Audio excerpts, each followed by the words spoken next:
Este es el siglo XXI. En este momento en el país se lleva a cabo el informe sobre seguridad ciudadana y derechos humanos. Mi amigo el señor embajador de Ecuador, que también yo sé que él nos apoya siempre sobre estos temas de derechos humanos. A todos ustedes, amigas y amigos.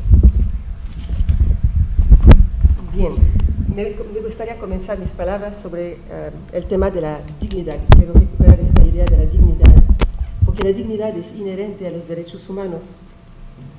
Y yo quiero que tengamos esta palabra de dignidad en la mente durante todo este encuentro, estas presentaciones. Porque la verdad es que no podemos hablar de dignidad sin seguridad, y tampoco de seguridad sin dignidad. Porque la seguridad no puede ser conseguida por un grupo solamente en detrimento de los otros. Y también el infractor de la ley, que él o ella no ha respetado el derecho y la dignidad de la víctima. A pesar de eso, sí se tiene que nosotros, el sistema, respetar sus derechos. Teniendo en cuenta toda esta premisa, hablando de seguridad ciudadana, de derechos humanos, de población en riesgo, me gustaría resaltar el tema del estigma que muchas veces las poblaciones las más vulnerables tienen. Hablo de las poblaciones que son en las zonas las más pobres, excluidas, marginalizadas de nuestra sociedad. Y estas poblaciones son las que son afectadas por la violencia y la criminalidad. Y lo son de tres maneras diferentes. Vamos a decir que los barrios los más pobres de nuestras grandes ciudades, como Santo Domingo, por ejemplo, generalmente son percibidos como lugares de alta criminalidad. Son los lugares que son un poco la tierra de nadie. Pero la gente que vive en estos barrios son los primeros a ser víctimas de la inseguridad. Y no son solamente los que lo hacen, pero son percibidos como siendo los que lo hacen. Entonces hay esta posición que es muy importante de recordar. Porque es el segundo estigma. Son considerados, porque son pobres, porque son en estas zonas excluidas, como potenciales criminales. Son las víctimas de la criminalidad, pero son percibidos como siendo ellos los criminales. Y por último, a pesar de sufrir la delincuencia, el estigma, estas zonas las más pobres tienen que sufrir, vamos a decir, de una cierta manera, el abandono de una parte del Estado. Entonces,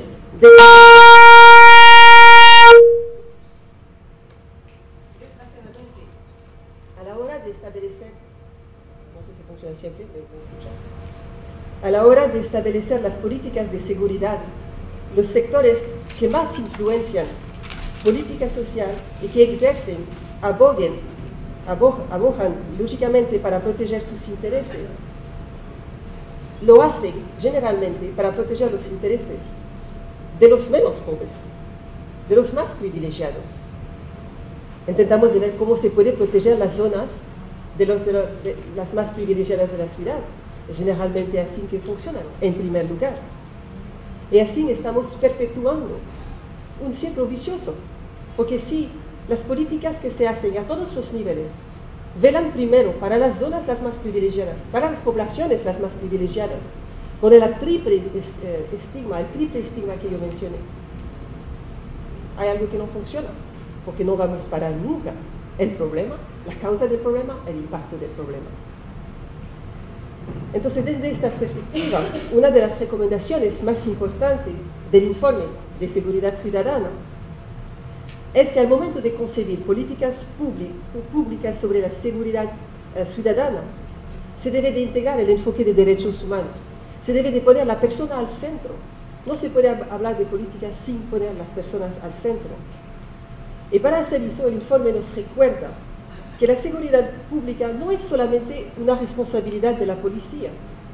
Sí, la policía tiene un rol importante, pero porque el problema es multicausal. No solamente es alguien que quiere hacer algo de mal por querer hacer algo de mal. Hay varias instancias del Estado que deben ser involucradas cuando se trata de responder a este problema. Hay el Poder Judicial, el Poder Legislativo, lo hemos hablado, las autoridades de educación, salud, juventud, obras públicas, autoridades locales, autoridades económicas y por último las autoridades también financieras para dar el presupuesto necesario, porque muchas veces también es un problema de presupuesto. Entonces, el Ministerio de Interior o Seguridad de cualquier país de la región también tiene un rol importante. No es el único, lo he dicho, pero sí tiene un rol importante. Y uno de estos roles es de garantizar el profesionalismo del cuerpo policial, porque eso es muy importante para legitimizar la acción de este cuerpo. El informe muestra que este es una asignatura pendiente en muchos países de la región, porque vamos a decir que en la región hablamos de una herencia autoritaria, poco transparente, y eso afecta negativamente la relación de la institución política con el ciudadano. En este país lo sabemos, hay toda una historia de dictadura, e eso, infelizmente, hay una herencia de esta historia que continúa a prevalecer en unas de las acciones que existen en este país. Y este factor conlleva, a veces, al involucramiento de elementos policiales en violencia ilegal, limpieza social de grupos estigmatizados y abusos o maltratos de ciudadanos. Sí, infelizmente, hay esta realidad. ¿Vale? Por ejemplo, no aquí, vamos a tomar un ejemplo fuera del país, pero ha habido el reciente asesinato de 2 jóvenes universitarios en Honduras, que alegadamente fue hecho por la policía. Y eso ha generado un rechazo social muy grande. Y es normal, un cuestionamiento también de la institución policial. Este cuestionamiento también es normal. Entonces, por lo tanto, una política pública de seguridad ciudadana ha de considerar el debido apoyo a la policía para hacerla una institución moderna, apegada a la ley, eficaz, transparente y cercana al ciudadano. No se puede olvidar también que el origen de este informe está en la preocupación social por la seguridad expresada en las distintas encuestas y sondeos de opinión en la región. No obstante, en los últimos datos del informe de seguridad ciudadana en las Américas 2011 de la OEA, son, de una cierta manera, hay un poco de esperanza, porque podemos ver una ligera disminución de la tasa de homicidios dolosos por 100.000 habitantes entre 2011 y 2009. En 2001. En 2001, la tasa era de 16.19. En 2009, la tasa es de 14.9. Es una ligera mejoría. Y eso siendo, nuestra realidad más cercana muestra que la preocupación social sigue teniendo vigencia.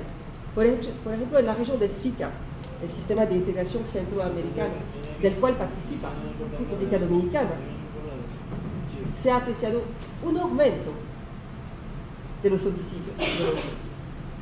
Por 100.000 habitantes hemos pasado de 27.8 por 100.000 en el año 2000 a 41.3 en el año 2008.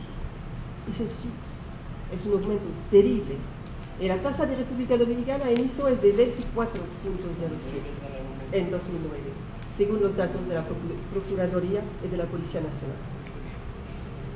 La evidencia muestra, desgraciadamente, que los jóvenes son el grupo el más afectado, siendo ellos víctimas y victimarios. Ser joven en esta región conlleva la reducción drástica de la esperanza de vida. Por ejemplo, en abril de 2009, según la Procuraduría, de los 197 muertes registradas en República Dominicana, 59% eran personas menores de 34 años. 60%, vamos a decir, menores de 34 años. Los jóvenes que caen primero. ¿Qué tipo de desarrollo promovemos para los jóvenes? ¿Qué tipo de sociedad estamos mostrando a los jóvenes? Las políticas de tolerancia cero a todas estas situaciones que incrementan la presión punitiva o que visan a reducir las garantías procesales y que han centrado su acción en la represión de estos grupos, han mostrado que en la realidad tiene poca eficacia. Porque sí se ha hecho estas políticas últimamente y hemos visto al mismo tiempo que la tasa de criminalidad aumenta. Entonces sí se debe de cuestionar, ¿funcionan o no funcionan estas políticas represivas?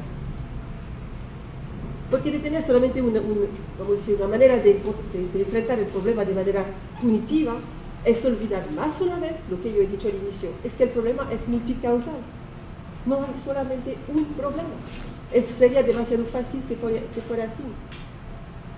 En este sentido, el informe sobre la justicia juvenil y derechos humanos en las Américas realiza una valiosa aportación consistente en una mirada comparativa a los sistemas de la región, extrayendo importantes conclusiones como la necesidad de mantener los compromisos internacionales de protección y garantía de los derechos de los niños y promover también una elevación progresiva de la edad mínima penal. Finalmente, yo quiero mencionar que la delincuencia y la criminalidad que afecta negativamente todas las bases del trabajo que hacemos, debilita todo el trabajo del Estado, el trabajo que hacemos, todos los esfuerzos, la sociedad civil, todo.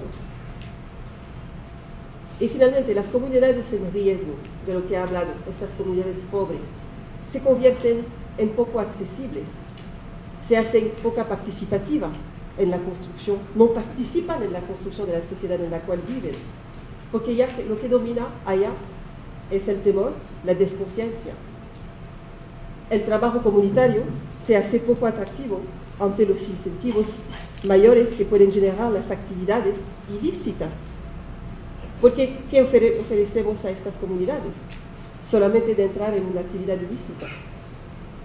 Por estas razones, estos informes que van a presentar hoy los honorables representantes en la mesa principal son una contribución muy importante a la reflexión colectiva para que se formulan políticas públicas de seguridad que toman en consideración todos los elementos y que garantizan la dignidad a todos los niveles. Eso es sumamente importante.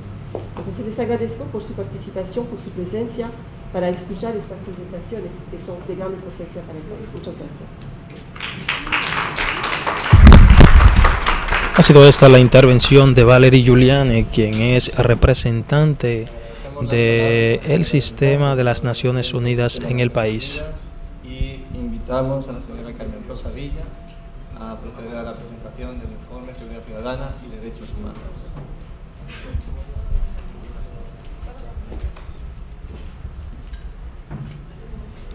En este momento se lleva a cabo la presentación del informe sobre seguridad ciudadana. Seguimos escuchando la intervención de los expertos y participantes.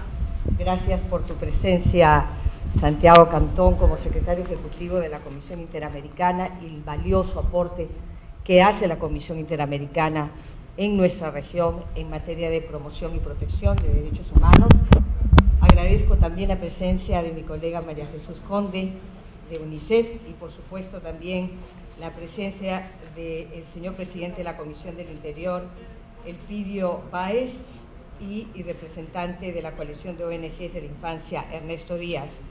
Varios de los temas han sido introducidos por la señora Valerie Giuliani, y también no quiero dejar de saludar la presencia de la señora embajadora Polanco, de la señora representante de la Procuraduría General y de los señores miembros de las Fuerzas Armadas y organizaciones de la sociedad civil.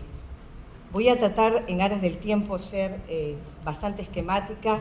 Me voy a ayudar un poco con el PowerPoint, pero quería compartir con ustedes que la Comisión de Derechos Humanos en el año 2005, a partir de una audiencia que tuvo con las organizaciones de la sociedad civil, decidió elaborar y publicar un informe temático que abordara el problema de la seguridad ciudadana con un enfoque de derechos humanos, proponiendo recomendaciones a los Estados miembros para contribuir a mejorar las instituciones, las leyes, las políticas. Han sido estas las intervenciones de los expertos exponentes, momento en que se realiza el informe sobre seguridad ciudadana y derechos humanos en el país.